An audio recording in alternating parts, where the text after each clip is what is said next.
जय श्री लक्ष्मी नारायण दोस्तों, माताओं और बहनों। हम कर रहे हैं कार्तिक महात्यम और आज हम कार्तिक महात्यम का 10वें अध्याय करेंगे। तो आइए करते हैं 10वां अध्याय। राजा पृथु पूछने लगे कि हे मुने, आपने कार्तिक मास में विष्णु की पूजा का महात्यम कहा। इस मास में किसी और भी देवता का पूजन या व्रत होता है? अगर होता हो तो आप हमसे कहिए। नारद जी कहने लगे कि अश्विन शुक्ल पूर्णमासी को ब्रह्मा जी का व्रत होता है। कार्तिक कृष्ण चतुर्थी को गणेश जी का तथा अष्टमी व अमावस को श्री लक्ष्मी जी का व्रत होता है। कार्तिक में जो कुमारी इस व्रत को करती हैं उसको सुयोग्य पति मिलता है।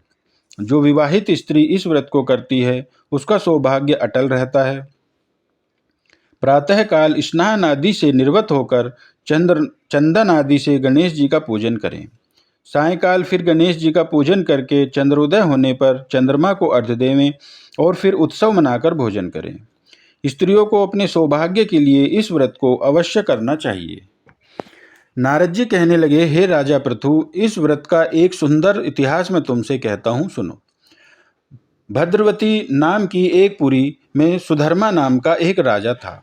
उसके रविदत्त, सुशर्मा, जय शर्मा और सुशोभन नाम वाले 4 पुत्र और वीरमती नाम वाली कन्या थी। उस कन्या वीरमती का विवाह देवव्रत के साथ हो गया। वे दोनों बड़े प्रेम से रहते थे। एक दिन अचानक घर में बैठे हुए देवव्रत को सांप ने काट लिया, जिससे उसकी मृत्यु हो गई। वीरमती बहुत जोर जोर से रोने लगी और चिल्लाने लगी। उसके चारों भाई तथा माता पिता भी वहां पर आ गए और सारा पुर दुख रूपी समुद्र में डूब गया। उसी समय दुखों को दूर करने वाले पुलस्त ऋषि भी वहां आ पहुंचे। राजा ने हाथ जोड़कर कहा कि महाराज, कौन से पाप कर्म से मेरी यह कन्या विधवा हुई है?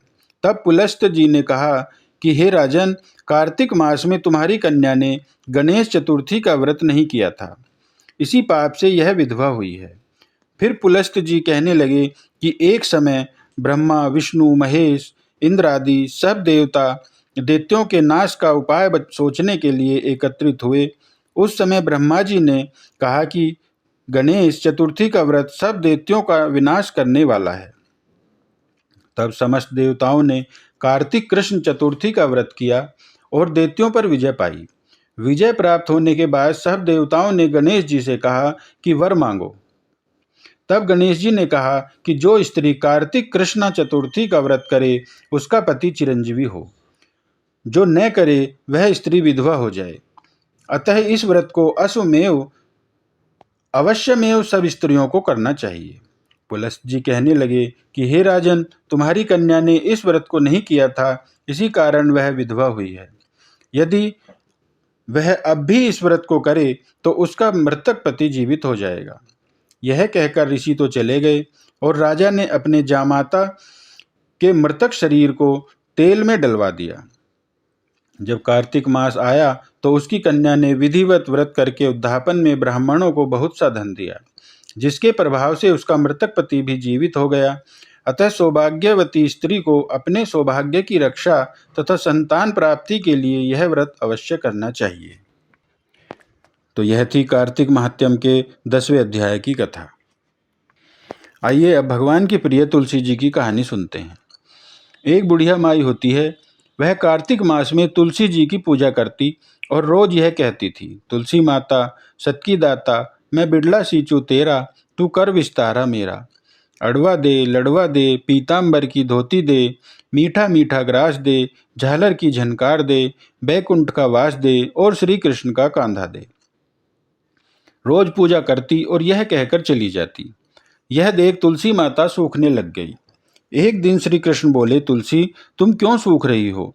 और सब औरतें आती हैं, पूजा करती हैं, मीठा भोग लगाती हैं, गीत सुनाती हैं, फिर तुम क्यों सूख रही हो?